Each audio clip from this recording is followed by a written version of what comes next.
జరుగుతుంది జరుగుతుంది వెళ్ళండి, అయిపోయింది కూడా.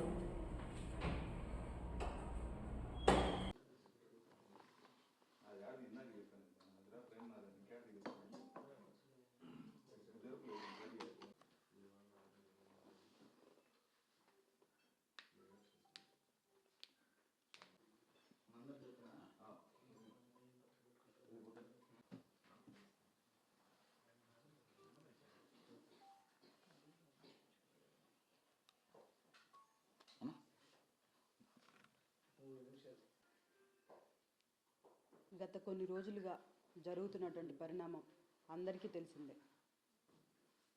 ఈరోజు ఒక గిరిజన బిడ్డ ఎదుర్కొనే శక్తి లేక ఎన్ని కుట్రలు కుతంత్రాలు చేస్తున్నారో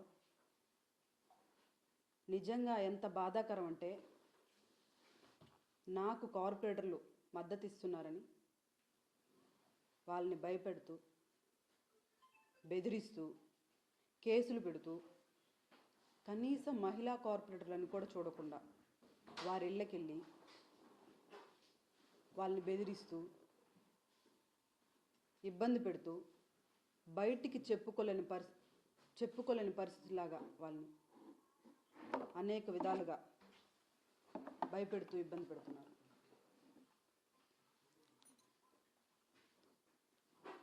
నాకు ఈ మేయర్ పదవి ఇచ్చినందుకు గాను జగన్మోహన్ రెడ్డి గారికి ఎప్పుడూ మేము రుణపడి ఉంటామని, అదేవిధంగా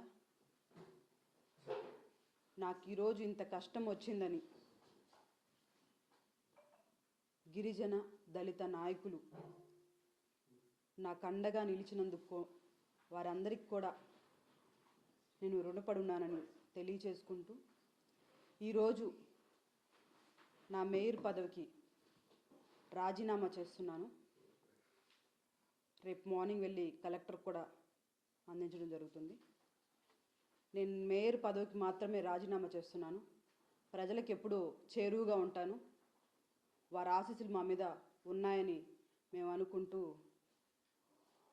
ఈరోజు నన్ను ఈ మేయర్ పదవి నుంచి దించడానికి ఇన్ని కుట్రలకు పాల్పడుతున్నారో, కార్పొరేటర్లను కొట్టిస్తారు, బెదిరిస్తారు, మహిళా కార్పొరేటర్లను కూడా చూడరు, వాళ్ళ ఇళ్ళకి ఏ టైంలో అంటే ఆ టైంలో వెళ్ళడం, ఇన్ని కుట్రలు చేస్తున్నటువంటి ఈరోజు నన్ను దించేస్తున్నందుకు గాను, నాకు ఎవరైతే ఈరోజు నన్ను మేయర్ పదవిలోంచి ఉంచకూడదు అనే ఒక దుర ఆలోచనతో దీన్ని అంతా చేస్తున్న వారందరికీ కూడా, ఒక గిరిజన బిడ్డ పదవుల్లో ఉండకూడదు అని ఇంత నీచంగా ఆలోచించి, ఇంత నీచంగా కొన్ని రోజులుగా జరుగుతున్నటువంటి ఇన్ని నీచాతి పనులు చేసిన వారికి ఈ గిరిజన బిడ్డ ఉసురు తగలకపోదని నేను చెప్తున్నాను.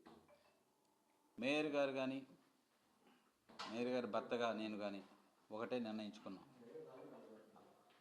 పార్టీల మద్దతు కూడా, వైఎస్ఆర్ కాంగ్రెస్ పార్టీ మద్దతు కూడా కోరడం జరిగింది. కాకాని గోవర్ధన్ రెడ్డి గారిని, చంద్రశేఖర్ రెడ్డి గారిని, ఆన విజయ్ కుమార్ రెడ్డి గారిని మేము కలిసి మీ మద్దతు ఇవ్వాలని చెప్పి వారిని కోరడం జరిగింది.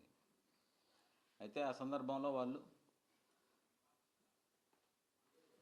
పార్టీకి రాజీనామా చేస్తున్నారు. దానివల్ల మనం పార్టీ పరంగా, వ్యక్తిగతంగా మీకు మా అండదండలు ఎప్పుడూ ఉంటాయి, కానీ పార్టీ పరంగా మన సిద్ధాంతాలు పెద్దలతో మాట్లాడాలి, ఇలాంటి చాలా ప్రాసెస్ ఉంటుంది. కాబట్టి ఈ సందర్భంలో వెంటనే పార్టీ నిర్ణయం తీసుకునే పరిస్థితి లేదు అని చెప్పి మాకు చెప్పడం జరిగింది. అయితే ఆ సందర్భంలో మేయర్ గారు ఒక నిర్ణయం తీసుకున్నాం. ఎలాగైతే అలా అవుతుంది, మనకి ఎవరు మద్దతు ఇచ్చినా ఇవ్వకపోయినా ఒకరే పోటీ చేస్తాం, శక్తి ఉన్నంత వరకు పోటీ చేస్తాం అని చెప్పి ఒక నిర్ణయం తీసుకోవడం. ఆ నిర్ణయాన్ని మా గిరిజన పెద్దలు, దళితులు అందరి దగ్గర కూడా డిస్కస్ చేస్తే, అలాగే ఖచ్చితంగా మీకు మేము అండదండలుగా ఉంటామని చెప్పి కూడా వారు మాకు చెప్పడం జరిగింది. అదేవిధంగా గత కొన్ని రోజులుగా వారు కార్యక్రమాలు చేస్తూ ఉన్నారు. మా గిరిజన పెద్దలందరూ కూడా మేము కూడా మా శక్తి ఉన్నంత వరకు పోరాటం చేయడం జరిగింది. అది అందరికీ కూడా తెలిసినటువంటి విషయం. అయితే గత 3 రోజుల క్రితం ఒక 5 మంది కార్పొరేటర్లు వైఎస్ఆర్ కాంగ్రెస్ పార్టీలో చేరడం జరిగింది. అప్పటికే మాకు ఆ కార్పొరేటర్లు చేరతారన్న విషయం మాకు తెలియదు.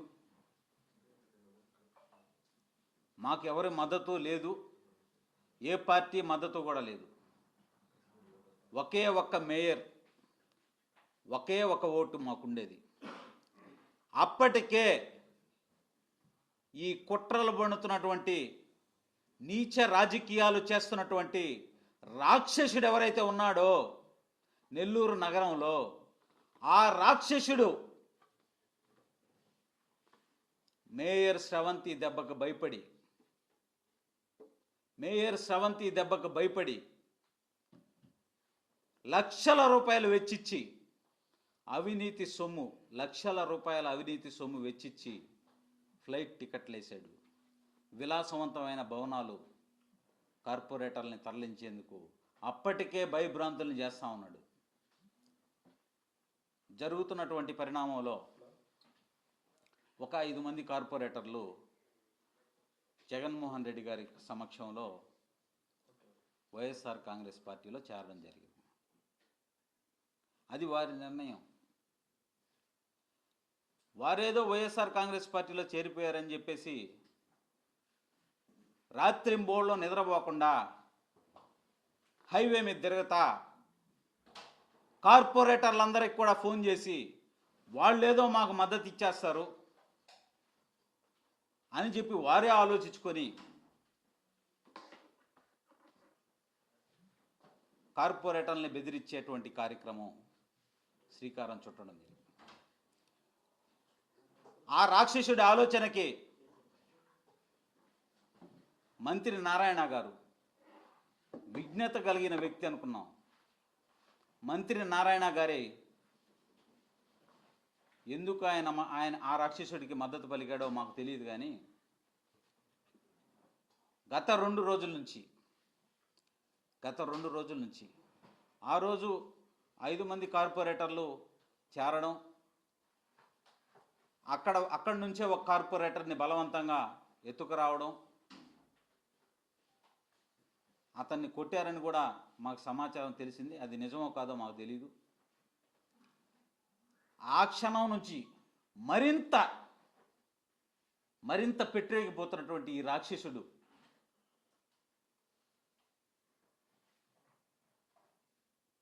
దాష్టికం ఎంతవరకు చేరిందంటే మహిళా కార్పొరేటర్లని సైతం ఇళ్లకు పోయి